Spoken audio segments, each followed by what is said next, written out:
আজকে আমি নিরামিষ সবজি বানিয়ে দেখাচ্ছি। তো খুব সহজে নিরামিষ সবজিটা তৈরি করে নেওয়া যায় এবং খেতেও অনেকটা সুস্বাদু লাগে। তো কিভাবে বানাচ্ছি পুরো রেসিপির সাথেই থাকুন, আশা করছি আজকের রেসিপিটা ভালো লাগবে।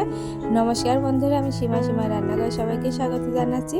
তো এই হচ্ছে সবজি। আমি এখানে মিষ্টি কুমড়া, ঝিঙে, আলু, পটল এগুলো ছোট ছোট করে কেটে নিয়েছি। তো আমি আলুগুলোকে একবারে ছোট করে কেটে নিয়েছি।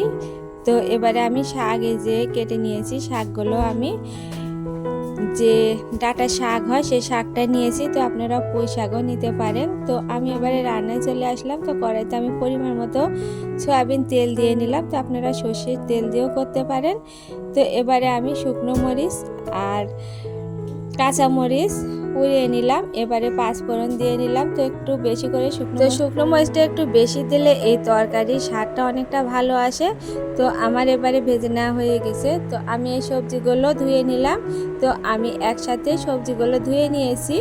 এবারে আমি দিয়ে দিলাম, দিয়ে নেড়ে চেড়ে আমি কিছুক্ষণ ভেজে নেব।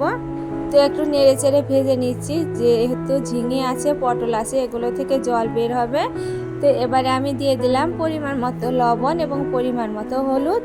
তো দিয়ে আমি নেড়ে চেড়ে একটু ভেজে নেব। তো নেড়ে চেড়ে এবারে ভেজে নিয়েছি, ঢাকা দিয়ে দিলাম জল বের হয়ে যাওয়া পর্যন্ত। তো কিছুক্ষণ পর ঢাকা খুলে আমি আবারও নেড়ে চেড়ে ভেজে নিচ্ছি। তো এইভাবে নেড়ে চেড়ে কিছুক্ষণ এইভাবে ভেজে নিতে হবে। তখন যখন জল বের হয়ে আসবে তখন আবারও ঢাকা দিয়ে নেব। তো আমি একটু সামান্য জল দিয়েছিলাম। তো এই দেখুন অনেকটা জল বের হয়ে সবজিটা কমে গিয়েছে। এবারে শাকগুলো দিয়ে দিলাম।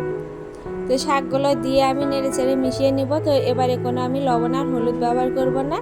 তো এইভাবে শাকটা মিশিয়ে নিয়ে আমি ঢাকা দিয়ে দিব জল বের হয়ে আসা পর্যন্ত। তো শাক থেকে অনেকটা জল বের হবে সে পর্যন্ত আমি ঢাকা দিয়ে নিলাম। তো 10 মিনিটের মতো আমি ঢাকা দিয়ে নিয়েছিলাম জল বের হয়ে যাওয়া পর্যন্ত। তো জলটা শুকিয়ে গিয়েছে। এবারে নেড়ে চেড়ে আমি রান্না করে নিচ্ছি।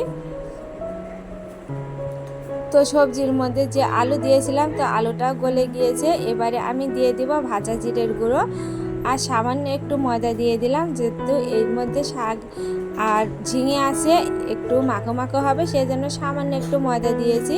আর এই দেখুন আমার এই ঘন্টটা কত সুন্দর হয়েছে শাক দিয়ে। নিরামিষ দিনে অবশ্যই এভাবে তৈরি করে খাবেন আর কমেন্টে জানাবেন আজকের রেসিপিটা কেমন হয়েছে।